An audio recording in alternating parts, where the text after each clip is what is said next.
예수님께서 귀신 들린 자를 고치시고 중풍병자들을 고치시고 많은 병자들을 고치셨을 때는 많은 사람들이 큰 무리가 따랐다고 그랬어요. 마태복음 4장 25절 수많은 무리가 따랐다고 그랬어요. 그런데 막상 우리 주님께서 천국 복음을 가르쳐 주시기 위해서 쭉 앉으셨을 때는 제자들만 앞으로 나왔다고 그랬습니다. 눈이 휘둥그레지는 병을 고치고 또 이적을 일으키고 그러면 많은 사람들은 따라다니죠. 뭔가 해서 따라다니죠. 그러나 막상 천국 복음을 전하기 위해서 말씀을 가르치려고 그러면 많은 사람들이 고개를 돌려요. 우리는 우리 주님의 말씀을 듣기 위해서 주님의 앞으로 나오는 그런 귀한 진실로 복 있는 사람이 되기를 원합니다. 많은 사람들이 미국 시민이 되기 위해서 애쓰죠. 세계의 온갖 사람들이 미국 시민이 되기 위해서 애씁니다. 왜 그렇습니까? 미국은 세상에서 가장 부유한 나라이고 잘 사는 나라일 뿐만 아니라 강대국이고 그래서 여러가지 미국에 오는 것 같으면 여러가지 베네핏이 많아요. 그래서 미국 시민이 되기를 원합니다. 그래서 미국 시민이 되면 어깨가 어석해지는 그런 것을 느끼는 그런 사람들이 있어요. 그런데 우리는 진실로 복 있는 사람, 천국 시민이 되도록 우리가 애써야 되겠어요. 말씀을 듣고 주님 앞으로 나와서 말씀을 듣고 천국 시민이 됨으로 인해서 진실로 복 있는 사람이 되기를 원합니다. 오늘 본문 말씀을 마태복음 5장을 가지고 팔복장이라고 그러죠. 팔복장. 팔복은 8가지 복이라는 말 그대로 말하면 8가지 복이라는 말이죠. 8가지 복만 있겠습니까? 복이야 더 많겠죠. 그 8가지 복이 독립적인 복이 아니라 천국 시민이 되는 것 같으면 진실로 복받는 사람이 되는 것 같으면 완전한 복을 누리게 되는데 그 완전한 복을 8가지 방법으로 나타낸 거예요. 증거한 거예요. 그래서 지난 주일에는 우리가 무엇을 공부했습니까? 3절 말씀에 심령이 가난한 자는 복이 있다고 그랬어요. 심령이 가난한데 어떻게 복이 있습니까? 그런데 복이 가난한데 심령이 가난한 거예요. 심령이 가난한 사람이 어떻게 복이 있습니까? 심령이 가난한 것 같으면 하나님 없이는 살 수가 없어요. 하나님을 절대로 신뢰하고 하나님을 따르기 때문에 천국 시민이 됨으로 인해서 천국 시민이 누리는 모든 베네핏을 다 가질 수 있으니까 진실로 복 있는 사람이 있죠. 오늘 본문 말씀 4절 말씀에서는 애통하는 자는 복이 있다고 그랬어요. 애통하는 사람은 어떤 사람이 애통하는 사람입니까? 애통하는 사람은 심히 근심하며 슬퍼하며 우는 사람이에요. 애통하는 사람이 어떻게 복이 있는 사람입니까? 슬퍼서 우는 사람이 어떻게 복이 있는 사람입니까? 그런데 그 슬퍼서 우는 것이 그 이유가 있어요. 자기의 죄를 애통하고 자기의 부족함을 애통해하고 그러므로서 천국 시민이 되는 거예요. 천국 시민이 되는 것 같으면 내가 부족해서 애통해하지만은 나의 죄로 인해서 애통해하지만은 우리 주님께서 주시는 위로가 천국 시민이 되면 우리 주님께서 주시는 위로가 넘치는 줄 믿습니다. 그러므로 애통하는 자는 진실로 복 있는 사람이라고 오늘 성경 말씀은 증거하고 있습니다. 우리 주님께서 죄에 대해서, 자신의 부족함에 대해서 진실로 철저히 애통하는 사람은 복 있는 사람이라 하고 오늘 4절 말씀에서 밝히고 있는데,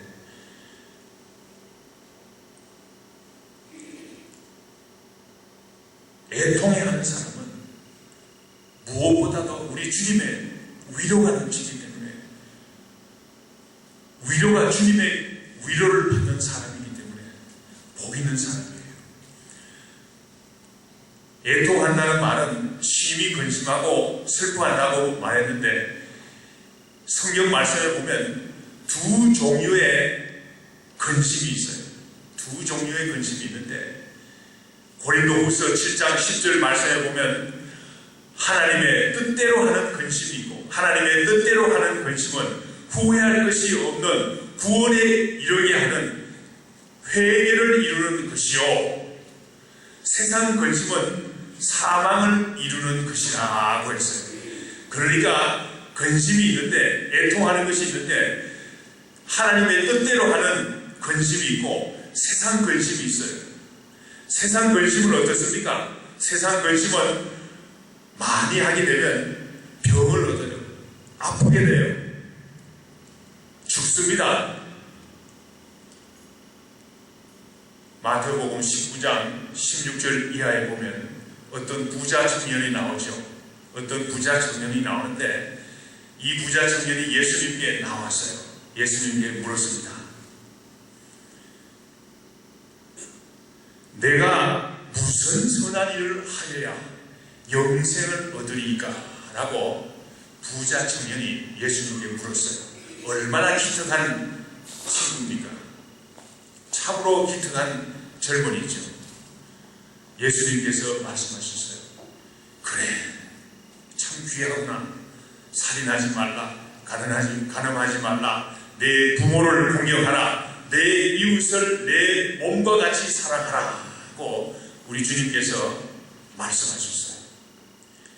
그러니까 청년이 하는 말이, 예수님, 이 모든 것을 제가 다 지켰사온데 아직도 무엇을 더 하여야만 무엇이 부족합니까? 이렇게 물었어요. 그때 예수님께서 그 부자 청년의 형편을 아시는 거로, 그 부자 청년이 재물이 많은 것을 알기 때문에 내 소유를 팔아서 가난한 자들에게 나누어 주라고 예수님께서 말씀하셨어요. 그런데 청년이 말이죠, 재물이 많기 때문에 이 말씀을 듣고 심히 근심해서 돌아갔다고 했습니다. 이 청년은 재물로 인해서 근심하는 사람이었어요. 근심. 어떻게 된지 그 후에는 성경에 나오지 않습니다. 그러나 이 청년은 재물로 인해서 근심을 하는 사람으로 성경 말씀에 나와 있어요. 그러나 하나님의 뜻대로 하는 근심은 회개를 이루어 구원에 이르게 한다고 했습니다. 오늘 우리 영어 예배 설교에서도 우리 헨리 목사님께서 시편 51편을 증거했는데, 오늘 저도 또 시편 51편을 증거하기로 했습니다. 시편 51편 1절에서부터 13절 말씀 한번 우리 다 같이 한번 찾아보겠습니다. 시편 51편 1절에서부터 13절 말씀,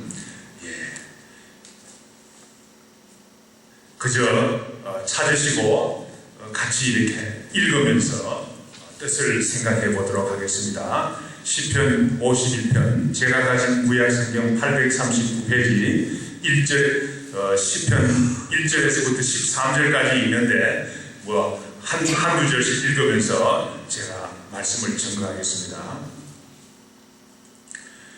시편 51편 먼저 1절, 2절 우리 다 같이 한 목소리로 읽겠습니다. 하나님이여, 주의 인자를 따라 내게 은혜를 베푸시며 주의 많은 긍휼을 따라 내 죄악을 지워주소서. 나의 죄악을 맑게 씻으시며 나의 죄를 깨끗게 하소서. 다윗은 지은 죄가 대단히 무겁습니다. 그 자기 부하의 아내를 취했을 뿐만 아니라 그 부하를 전쟁에 내보내서 죽였어요. 그 지은 죄가 대단히 무겁습니다. 그러나 주의 인자와 은혜와 긍휼로, 주의 인자와 은혜와 긍휼로 죄악을 지워달라고 하나님께 애통해하는 마음을 볼 수 있어요. 3절에서부터 4절 말씀 우리 또 한 목소리를 읽겠습니다. 무릇 나는 내 죄가를 아오니 내 죄가 항상 내 앞에 있나이다. 내가 주께만 범죄하여 주의 목전에 악을 행하였사오니 주께서 말씀하실 때에 의로우시다 하시고 주께서 심판하실 때에 순전하시다 하리이다. 3절에서부터 4절 말씀은 주님께서 인간이야 어떻든 주님께서 이 죄를 지워주시지 않는 것 같으면 죄가 항상 내 앞에 있다. 영어로 말하면 헌팅. 그냥 죄를 그냥 어떻게 할 수가 없어요. 하나님께서 죄를 해결해 주시지 않는 것 같으면 죄가 항상 내 앞에 있어 사라지지 않은 거예요. 죄가 끈질기게 붙어 다니는 거예요. 5절 말씀 우리 다 같이 읽겠습니다. 내가 죄악 중에서 출생하였으며 어머니가 죄 중에서 나를 잉태하였나이다. 이 말씀은 내가 죄 중에서 출생했다 하는 말은 본인 다윗의 자신을 돌아보니까 바세바의 아내를 범한 이 죄뿐만 아니라 자기 자신을 돌아보니까 죄가 자신의 DNA에 배어 들어있는 것을, 죄가 그 근본적으로 사로잡고 있는 것을 알았어요. 그냥 보통 사람들은 죄 짓고 나면 한 번 실수했으니까 용서해 주세요.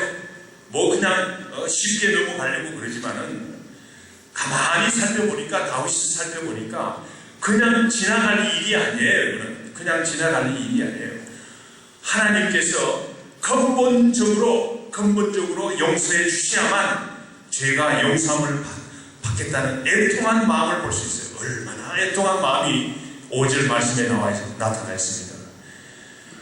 6절 말씀 우리 다 같이 읽어보겠습니다. 보소서 주께서는 중심이 진실함을 원하시오니 내게 지혜를 엄밀히 가르치시리이다.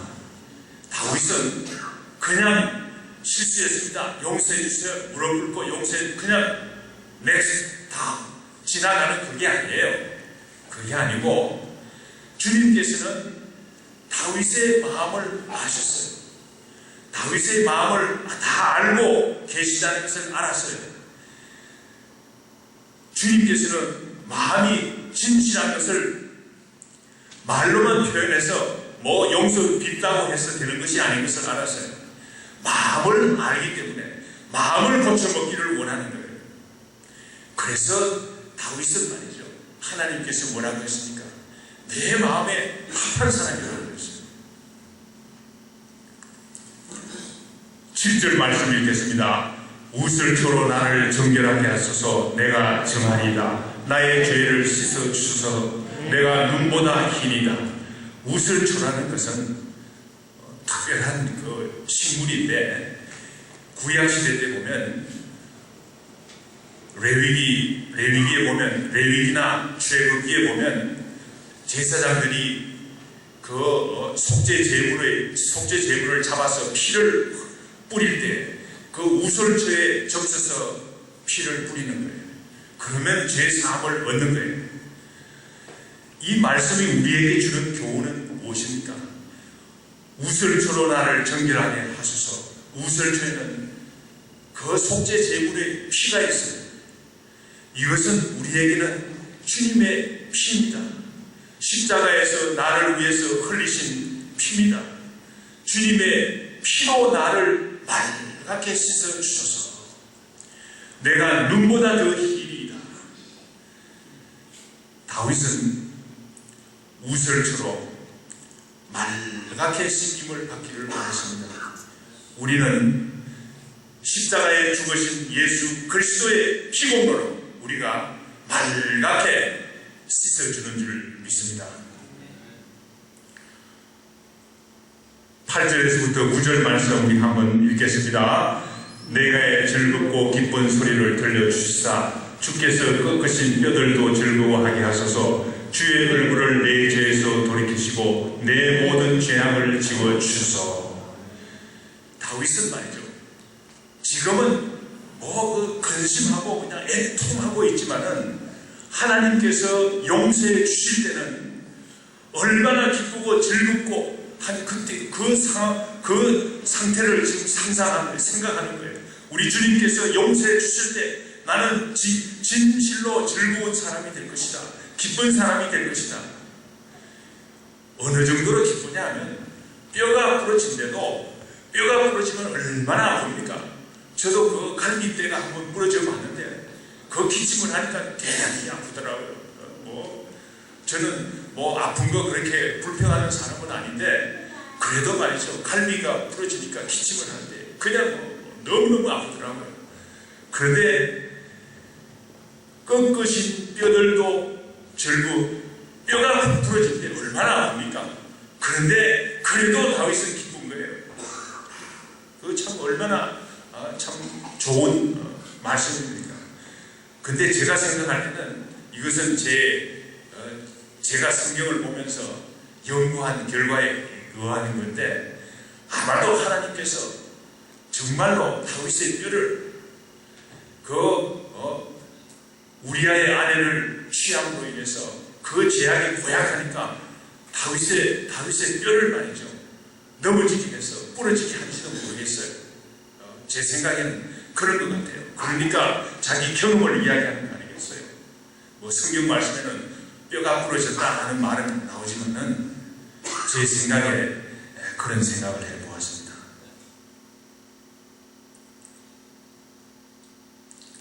다윗은 이와 같이 뼈가 부러져서 아픈 그런 가운데서 우리 주님께서 용서해 주시는 것 같으면 너무나 기쁘고 즐겁겠다 하는 것을 고백하고 있습니다. 9절에서부터 10절 말씀 우리 다 같이 읽어보겠습니다. 주의 얼굴을 내 죄에서 돌이키시고 내 모든 죄악을 지워주소서. 하나님의 은혜 속에 정한 마음을 창조하시고 내 안에 정직한 영을 새롭게 하소서. 다윗은 우리아의 아내 바세바와 동침함으로 인해서 어떻게 되었습니까? 마음과 영혼이 말이죠, 다 망가졌어요. 마음과 영혼이 다 더럽게 되어서 망가져 버렸어요. 우리 주님께서 죄를 깨끗하게 해주심으로 인해서 우리 하나님께서 내 속에 이제 다시 깨끗한 정한 마음을 창조해 달라고 하나님께 간곡히 매달리는 다윗의 마음을 볼 수 있습니다. 우리도 이와 같은 마음을 가져야 되겠어요.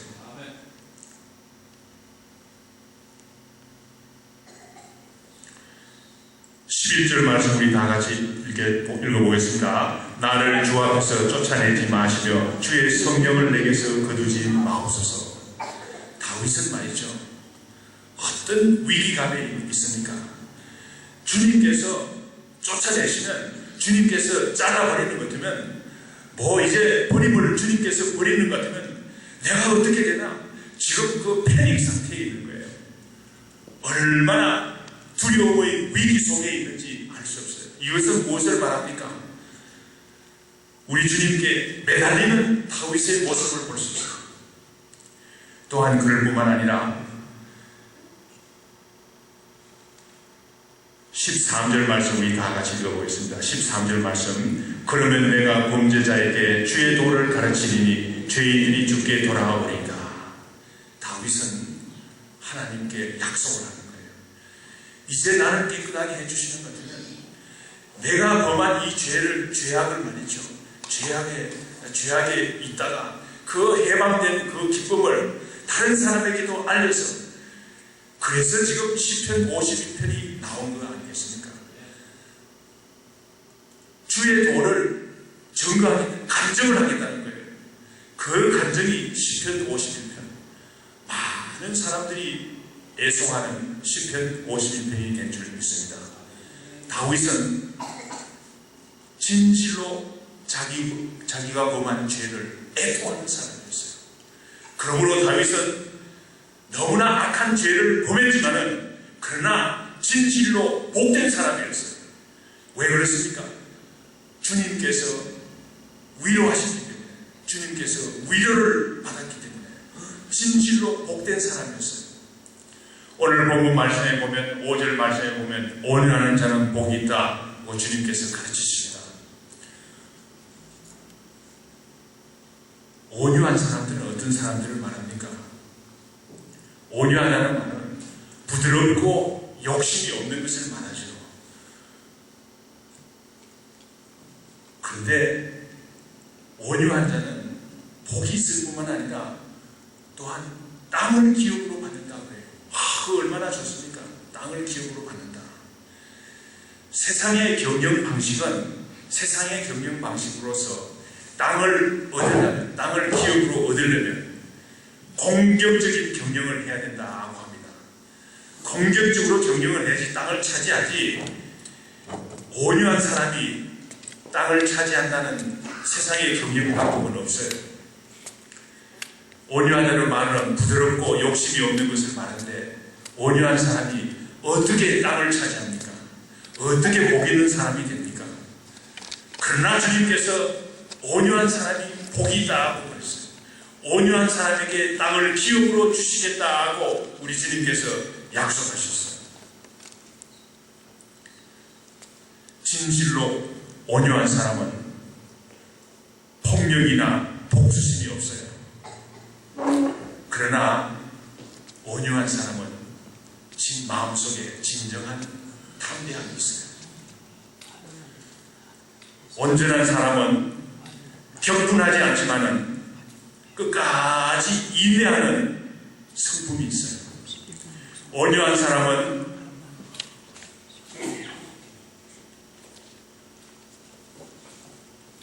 무례하지 않지만은 진정한 자신감이 있어요. 온유한 사람은 어떤 사람입니까? 온유한 사람은 하나님께 절대로 순종하고 사람들에게, 이웃들에게 끝까지 친절한 사람이 온유한 사람들이죠. 결국 이 사람들이 땅을 기업으로 얻는다고 했습니다. 제가 볼 때는 어떤 사람들은 하늘나라의 기업만 의미한다 이렇게 이야기하는데, 저는 제가 볼 때는 하늘나라의 기업도 기업이지만 진실로 땅의 기업도 포함이 되는 것 같아요. 이 나폴레옹이나 말이죠, 히틀러 같은 사람들은 땅을 차지하기 위해서 얼마나 애를 썼습니까? 나폴레옹은 말이죠. 그래서 유럽의 정복자라고 이름이 붙어있는 사람이 아닙니까? 전쟁을 얼마나 벌였어요. 많은 사람을 죽였어요. 전쟁을 통해서 프랑스의 젊은이들을 죽였어요. 그런데 말이죠, 나폴레옹이 유럽을 정복했습니까? 잠시 정복했죠.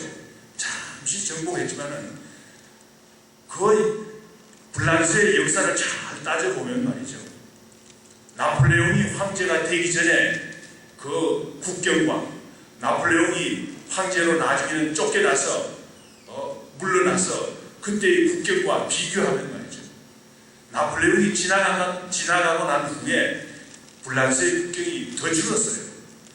땅을 얻은 게 아니에요. 땅을 잃어버렸어요. 나폴레옹은 유럽의 정복자가 아니죠. 히틀러는 어떻습니까? 히틀러는 말이죠, 독일이라고 그러면서 독일 사람들의 마음을 부추겼어요. 독일을 파멸로 이끌었지 않습니까?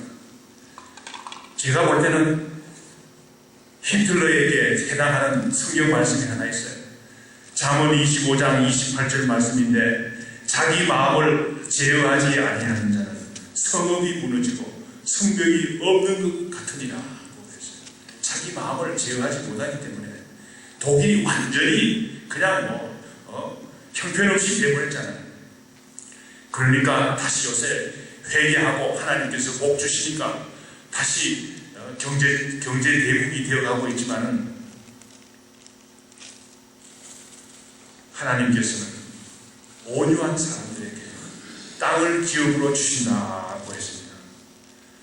십자가에서 죽으신 우리 예수님, 진실로 온유하신 우리 예수님은 이 세상을 정복했어요. 그렇지 않습니까? 그러나 우리가 어떻게 이런 온유한 마음을, 진실로 온유한 마음을 가질 수가 있습니까? 우리 주위에는 늘 온유할 수 없는 일들이 일어나요. 격분케 하는 일들이 일어나요. 어떻게 온유한 마음을 가질 수 있습니까? 우리가 성령님을 우리 마음에 모실 때, 우리 마음을 모실 때 우리가 진실로 온유한 마음을 가질 수가 있어요. 우리 주님께서 온유한 자는 복이 있나니 그들이 땅을 기업으로 받은 것이며, 우리가 어떻게 온유한 사람이 될 수 있습니까? 온유한 사람이 되는 것은 우리 마음속에 성령님께서 임재하실 때, 오직 갈라디아서 5장 22절 23절 말씀 한번 따라 해봅시다. 오직 성령의 열매는 사랑과 희락과 우리 다 같이 해봅시다. 그러면 오직 성령의 열매는 사랑과 희락과 화평과 오래 참음과 자비와 양성과 충성과 온유와 절제니라. 이 같은 것을 금지할 법이 없느니라. 그랬죠. 온유가 성령의 열매예요. 성령이 내 마음속에 오실 때 우리는 진실로 온유한 사람이 될 수 있어요. 우리는 때로는 말이죠, 사람들 앞에서 온유한 채 할 수 있어요. 일시적으로 할 수 있어요. 그러나 그 온유한 마음을, 인간적으로 온유한 마음은 말이죠, 문제가 생기는 것 같으면 폭발하는 거예요. 그런데 그런 가운데서도 우리가 진실로 온유한 마음을 가질 수 있는 것은 성령님께서 내 마음에 오실 때 내가 진실로 온유한 사람이 될 수 있을 줄 믿습니다. 온유한 자는 복이 있나니 땅을 기업으로 얻는다고 해서 얼마나 귀한 말인지 모르겠습니다. 6절 말씀, 의에 줄이고 목마른 자는 복이 있나니 배부름을 얻을 것이며. 어떤 사람이 의에 줄이고 목마른 사람입니까? 의에 줄이고 목마른 사람은 의를 이루려고 애쓴 사람이 다 의에 줄이고 목마른 사람이 아니에요. 하나님의 의를 이 땅에 이루기 위해서 애쓰고 목말라 하는 사람이 오늘 예수님께서 의에 줄이고 목마른 사람이라고 했습니다. 자신의 의를 이루기 위해서, 내가 뭘 잘하기 위해서, 내가 뭘 하나님의 말씀을 내가 뭘 이루기 위해서 애쓰는 그런 사람이 아니죠. 자신의 의를 이루기 위해서 애쓰는 사람이 아니라 하나님의 의를 이루기 위해서 애쓰는 사람을 오늘 의에 줄이고 목마른 사람이라고 했어요. 구체적으로 예를 들어서 말씀을 드리겠습니다. 사도 바울은 로마서 10장 3절 말씀에서 이스라엘을 대표하는 바리새인들은 왜 하나님께 택함을 받지 못했습니까? 이 사람들은 의를 이루려고 애쓰는 사람이었어요. 애쓰는 사람인데 어떤 의입니까? 하나님을 잘 섬겨야 돼. 그러면서 하나님의 의를 이루는 척 했지만은 하나님의 이 의를 모른다고 했어요. 하나님의 의를. 로마서 10장 3절 말씀해 보니까 하나님의 의를 이루기 위해서 애쓰는 것이 아니라 하나님의 의를 모르고 자기의 의를 세우려고 애쓰는 사람이 바로 바리새인들이라고 사도 바울은 증거하고 있습니다. 구체적으로 예수님께서 주신 예를 한번 들어보겠습니다. 누가복음 18장 9절에서부터 14절 말씀에 보면 두 사람이 나옵니다. 두 사람이 성전에 기도를 하러 올라갑니다. 한 사람은 바리새인이요 한 사람은 세리입니다. 바리새인은 하나님의 의를 실천하는 사람이라고 알려진 사람이 아닙니까? 세리는 하나님의 의와 멀다고 생각된 그런 사람이 아닙니까? 그런데 예수님께서는 어떻게 결론을 내렸습니까? 바리새인은 성전에 기도하러 올라갔어요. 그래서 어떻게 기도합니까? 하나님이여, 나는 다른 사람들과 같이 토색하지 않고 불의하지 않고 가늠하는 자들과 같지 않습니다. 그리고 저기 보이는 세리와 같지도 않은 것을 감사합니다. 나는 7일에 2번씩 금식을 하고 하나님의 의를 세우기 위해서 금식을 했다고 자기는 이야기하고 있는 거예요. 소득의 11조를 바쳤습니다. 하나님의 의를 성경 말씀을 이루기 위해서 11조를 바치는 것 같이 보였죠. 그런데 예수님께서는 이 사람을 보고 뭐라고 말합니까?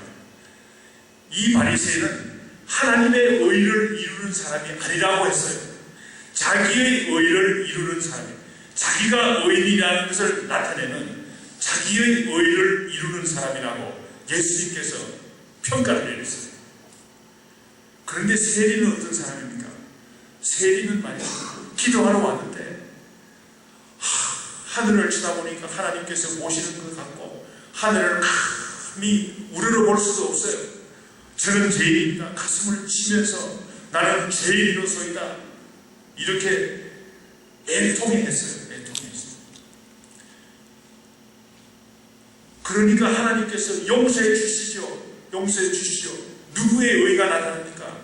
하나님의 의가 나타나죠.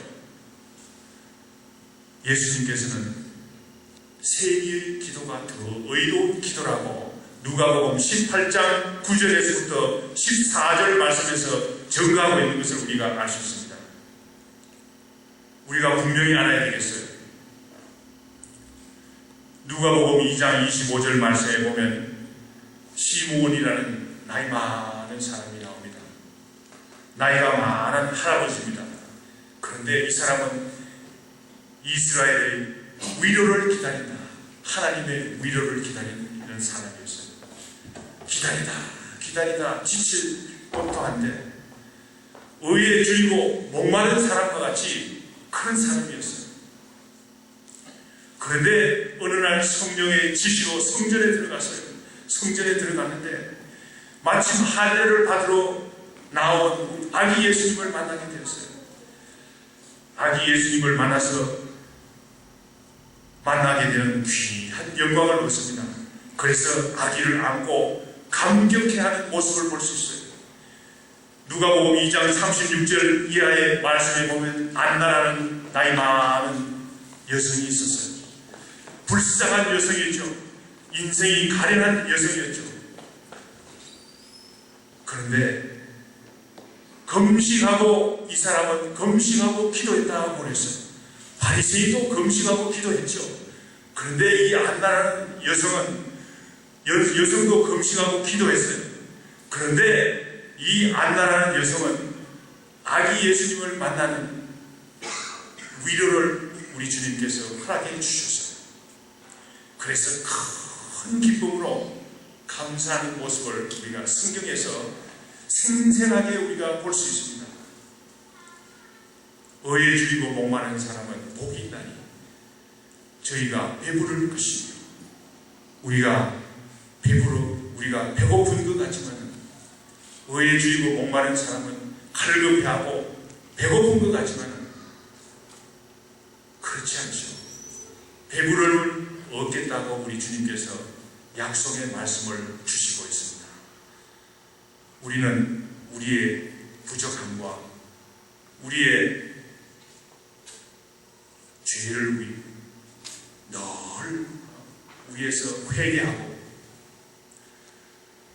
애통해하는 사람이 되어야 되겠습니다. 우리는 온유한 사람이 되어야 되겠습니다. 우리는 의해주이고 목마른 사람이 되어야 되겠습니다. 그래서 진실로 귀한, 진실로 복받는 사람이 되기를 원합니다. 진실로 천국 시민이 되기를 원합니다.